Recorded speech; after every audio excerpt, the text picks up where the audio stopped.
Hey everyone, how's it going? Daniel Kaplan here. So in this video, I'm going to be breaking down why most people either struggle or fail at off-market prospecting in the commercial real estate world. Now, for context, I'm Daniel. We have launched probably now hundreds of real estate campaigns ranging from residential single-family investors all the way down to the PE shops and family offices who are buying massive deals and massive portfolios.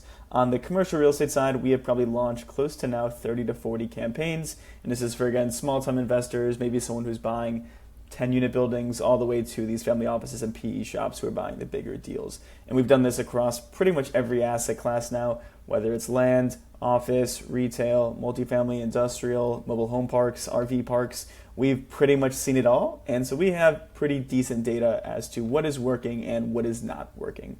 Now, I think the first and foremost reason why people struggle with it is they intrinsically believe that it is a myth. I have talked to so many individuals in the real estate space who really believe that when it comes to commercial real estate, these deals never trade off market. They genuinely believe that it is a myth. Now, I studied at University of Wisconsin-Madison, one of the number one real estate programs in the world, and was majoring in real estate, went to all the events, and it was a common thing that we would always hear is that deals actually don't trade off market, and that if they are off market, the broker is lying to you, and that is not the case. Now, I agree somewhat. When it comes to these massive deals, the $50 million plus assets, yes, I agree those deals are going to trade on the market. I would maybe even make the argument that any deal probably above 15 million does not really trade off market. When it comes to the institutional grade assets, I 100% agree that off market is probably a myth. Now, it's not entirely a myth, but at least from my experience, it is really, really hard when you go to the institutional level deals. That is why for us, we usually aim for deals probably in the range of 1 to maybe 15 million or maybe even 20 million is probably the ceiling that we will do on the off market side. Because otherwise, it's not impossible, it's not fully a myth, you just see massive diminishing returns. Now, the second reason, for the people who decide they're bought in, they want to do the off-market routes, the biggest issue I see is people are just doing the same practices that everyone else is doing. Now, what do I mean by this? Every single idiot can go on CoStar, they can pull a list, pick up their iPhone, and start calling people. That is what everyone believes is off-market prospecting. Let me grab a list from somewhere and let me just go and make some calls and then let me go do some networking. The reason why people don't find success is because they are not differentiating themselves from their competition. Now, the only way that this will work is if you are the most well-capitalized person or you have the highest reputation in your market. Yes, you can do the common practices, and because you as an individual are better than everyone else, you will succeed because your capital and your reputation will allow you to. But now for most individuals who are smaller, just getting into the space, if you are doing the same thing that everyone else is doing, you're going to get the same results as everyone else, aka not get any deals. Commercial real estate prospecting off market is very challenging, it is very nuanced, and it is very technical. And I will be the first to say it is very, very challenging, but when done right, it will crush. Now, the next biggest issue that I see people do is they are not doing enough volume. Most people have the standard of, I'm going to make 100 outbound calls a day and maybe have 5 conversations. I used to work at a real estate private equity shop, and one of the sides was the PE side where they're buying assets. The other side was brokerage. Now on the brokerage side, they had a quota for every single person in the office. They said, you are not allowed to leave the doors until you make 100 outbound calls. And it didn't matter if they connected to someone, or maybe they did connect to somebody and it was not the decision maker. They told everybody, make 100 calls a day.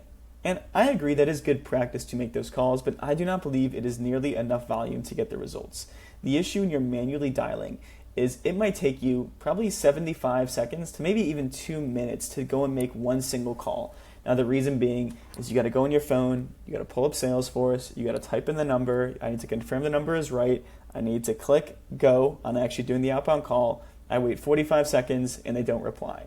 This might take me 2 minutes to go and do that. Now, the issue is that it's very manual intensive. It is very low leverage because the reality is most people don't pick up the phones. You might have a 2% connect rate, maybe even a 5% connect rate. So you're spending all the time waiting around, clicking a couple buttons on your phone and not doing the high leverage things. So in terms of doing volume, like what I'll tell every single person is, hey, don't use us to launch your campaigns. Literally just pull your data and please, please, please use a parallel dialer. What a parallel dialer does is it allows you to call multiple people at once. You don't need to press any buttons. All you do is upload the list, click go, and the dialer will go and chug through that data. Now, yes, if you have a little bit of data, if you only have 1,000 records, it might be a little bit harder. But the beauty is you're not sitting there typing in numbers and waiting around hoping to connect to somebody. It is far more scalable when you have a dialer that can do that. Now, kind of blending into two with they don't have scalable systems, and also with the volume side, people are also one-trick ponies in the space. They are only doing calling. That is pretty much the gold standard within the real estate space. But what we do when we are building campaigns is I'm hitting these people from every single angle possible. We're texting them, we're calling them, we're dropping voicemails, we're sending emails, we're messaging them on Facebook, we are connecting with them on LinkedIn. We are doing 6 different touch points to go and reach someone. Sometimes we're even sending mailers. Sometimes we're sending packages directly to their door or to their office. We are hitting these guys from 8 different angles. And the reason being is because these owners are receptive to different kind of channels. Some people will never answer a cold call in their life. Some people prefer to do things over email. Some prefer to send texts. Some people hawk down their voicemail and are always listening. Now, every person operates differently, and I promise you, these owners will not get annoyed with you. If anything, they will respect the hustle that you are doing in as a young, hungry person.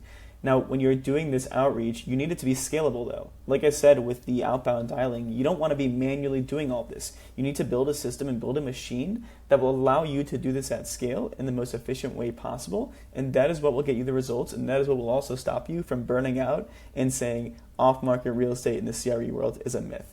I promise you, do a large amount of volume, but do it in a way that is scalable. You should not be doing all of this manual work. And this takes me to the last point of they don't treat it as a core business. People think that when they are in brokerage or commercial real estate or whatever it is, they believe that they are in the real estate business or they're in the asset business. But the reality is you're not an asset manager. You are not a developer. So you are not a builder swinging the hammers here. You are in the marketing and sales space and relationship space.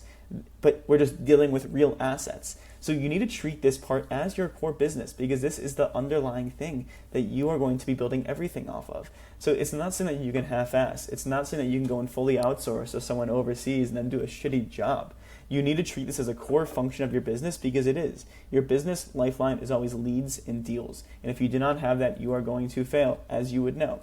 So you need to treat this as the core business. And that is why I say build the systems, build the processes, do a large amount of volume, but do it in a systematic way. And I promise you, if you do it for a long enough time, you will get those results. And with building the scalable systems and the treating it as a core business, build automated follow-ups. Build a system that can scale without you, right? You do not want to be stuck on the phones doing manual work all day long. Build the system, build the processes, and I promise you, you will find results. Yes, I'm not here to tell you you're going to get 50 deals in a year. You might only get 3 or 5 deals a year. But when you're buying $5, $10 million deals, and let's say you're making a couple points on those things, right, this adds up. And by you not building this, you are going to lose to your competition. And trust me, I love real estate. I love the connections. It is a very people-oriented business. But at the end of the day, it is competitive. It is player versus player. You are competing for every single deal in that market. So you need to find an edge. You need to find alpha, because otherwise your competition is going to find it and they are going to run all over you. So I promise, invest in these systems, build out this process, and be willing to commit to it for a long period of time, and you will get the desired results that you are aiming for.